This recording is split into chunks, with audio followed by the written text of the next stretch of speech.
Hey there friends, it's Codiak here. Welcome back to Legacy Gaming and another video about Kena Bridge of Spirits. Today we'll be breaking down the entire Toshi boss fight that will include both the first and second major phases, so if you're looking for help with a particular part of the fight, just use the chapters below to navigate around. Right out of the gate, we face off against a Corrupt Toshi, who's capable of using a number of damaging abilities. Playing on the second hardest difficulty setting in the game, most of his attacks dealt a sizable amount of damage, so the goal is of course to take as little as possible. Toshi uses 4 distinct melee attacks. The first is a 3-attack combo where he'll lunge forward, then do a backswing, and finally pivot and use a corruption-infused stab. Toshi can change directions mid-attack, so keep rolling away to avoid that final blow, which has surprisingly good reach. His second melee attack is a 5-attack combo. It's a bit more straightforward, starting with a lunge, then entering into a sequence of fire-infused attacks, and the final attack in that sequence will send out a shockwave of fire, so be sure to jump and dodge to avoid the damage. His third melee attack is a spin-jump-lunge combination. He'll use this to close the gap between yourself and him, and it happens quick, so keep an eye out for the jump, which is the indicator that he's about to charge in. His final melee attack is a simple pushback that Toshi will execute when you stay too close to him for too long.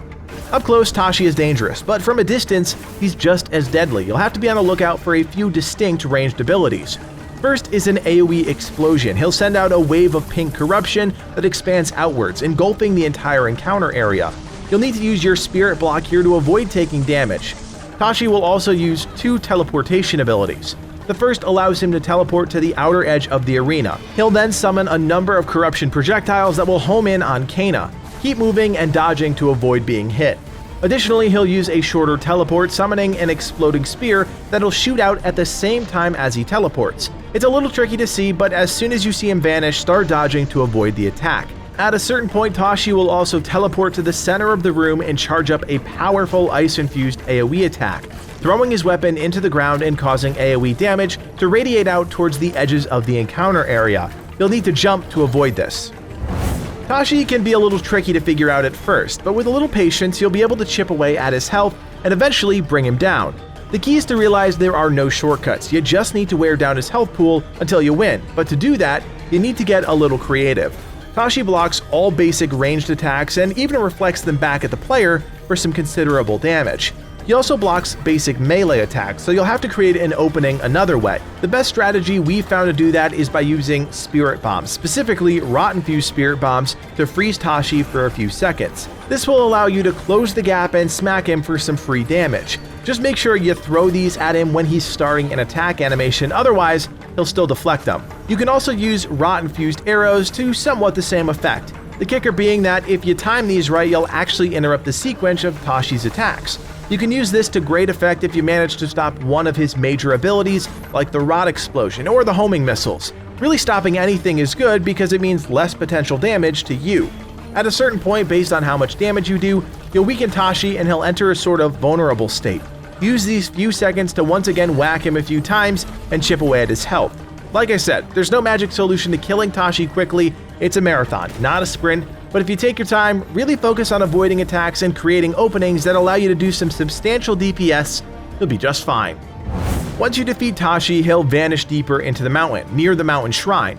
In true adventure game fashion, there is of course a bigger, badder boss waiting for you, and in this case, that's the Corrupt Rot God. This is a multi-phase fight that evolves substantially the deeper you get into it. You'll actually lose your rot at the start of the fight, but don't worry, you'll get them back as you progress through the encounter.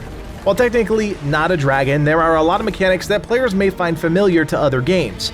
The first is an AoE shout. It's not quite a frontal cone because it does have a 360 area of effect, but as long as you're away from the boss's mouth, you'll be able to avoid this no problem. In the same vein, the boss will use an AoE ground pound shockwave combination. This is very similar to the shout AoE, but with a melee attack added into the mix. Again, just be away from the boss's front and you should be able to avoid this. In Phase 1, the boss will also use a Sunder effect. This is basically a line attack where the boss will send out a wave of corruption in a straight line from the boss to the outer edge of the encounter area. Like with most line attacks, you need to keep moving to avoid being tracked by the ability. Throughout Phase 1, you have one goal: to use your ranged attacks to hit the weak points around the boss. You'll find these on the boss's hands, shoulders, and legs. They look like glowing patches under the skin, and after a few hits, you'll be able to hit the Corrupt Rock God's spirit core and enter a new zone. Inside this first zone, you'll have to deal with a wave of minions. In the first room, you'll have to contend with a mix of standard ground and air minions that will try and overwhelm you. Once you defeat them all, you'll be able to enter the second room. The second room is pretty much the same, but you'll also have a Corrupt Guardian in the mix. Make sure to use ranged attacks to hit the gold glowing weak points and chip away at its health while avoiding its attacks, and you'll be able to exit the spirit zone.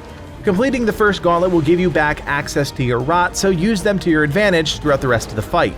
In Phase 2, the Corrupt Rock God adds a few new abilities into the mix. The first is a grab attack. If caught in range, the boss will pick you up, immobilizing you, and then, after a brief delay, slam you down on the ground for some damage. The boss will also use a powerful corrupted energy attack that will coalesce the same way a dragon's fire breath would.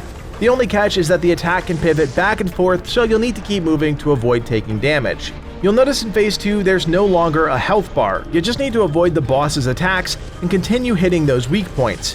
Everything from the first phase carries over, so you'll find yourself moving around a lot. Just stay calm and make liberal use of your ability to slow time so that you have a second to calibrate your ranged attacks and hit those weak points. After a few weak point attacks, the boss will stagger and you'll be able to enter the alternate realm once again. This time around you won't be fighting minions, you'll be using your platforming skills to get through the area. There's no real secret here, just plan out your routes, use the proper abilities to activate various interactable components, and reach the end. At this point you'll unlock some more rot, and then you can step through the portal and enter the final phase. In Phase 3, things get even more chaotic, adding new mechanics into the mix. The first is the introduction of minions. Those enemies you fought in the Shadow Realm, well, they're now out in the main encounter area, so deal with them quickly so you can focus on the boss. The Corrupt Rock God will also use an area-wide Corrupt Lightning attack. There's no real indication where these will strike, so use your shield to block any chance of you taking damage. You'll also need to avoid small incendiary bombs that fall from the ceiling. These will explode and release a small expanding ring of fire, so jump and move away quickly. Finally, watch out for the boss's frontal swipe and slam melee attacks. We're not sure if this was actually introduced earlier into the fight, but we definitely saw it in Phase 3. Once again, there's no health bar, so you need to use the rot to pull out the two spears on the boss's back. There's no real secret here, you just need to avoid the boss's attacks long enough until the spears activate and glow gold. That will be the indicator, allowing you to use Rot Bind to pull the spears out, substantially damaging the boss. Once you pull out the spears, the boss will be defeated, the corruption cleansed, and you'll be one beautiful cinematic away from the end of the game. Kena Bridge of Spirits is an incredible game, one of our favorites of all time, and I'm sure it's up there for you as well. If this video helped you in any way, we'd love the support. Hit that thumbs up and consider subscribing to the channel. Legacy Gaming is dedicated to creating content that doesn't waste your time, so if you appreciate that, we'd appreciate you coming back for more in the future. We also invite you to join us on Discord. We've got a great community of around 7,000 members, so if you want to follow along with our content and make some friends along the way, check out the link in the description below. Finally, if you like everything we're doing at Legacy Gaming and you want to help us out even more, you can now do so by becoming a member. For just a couple bucks, you're helping evolve the channel and take our community to that next level. Check out the join button below to learn more. My name is Codiak, and from everyone here at Legacy Gaming, thanks for watching, and play on.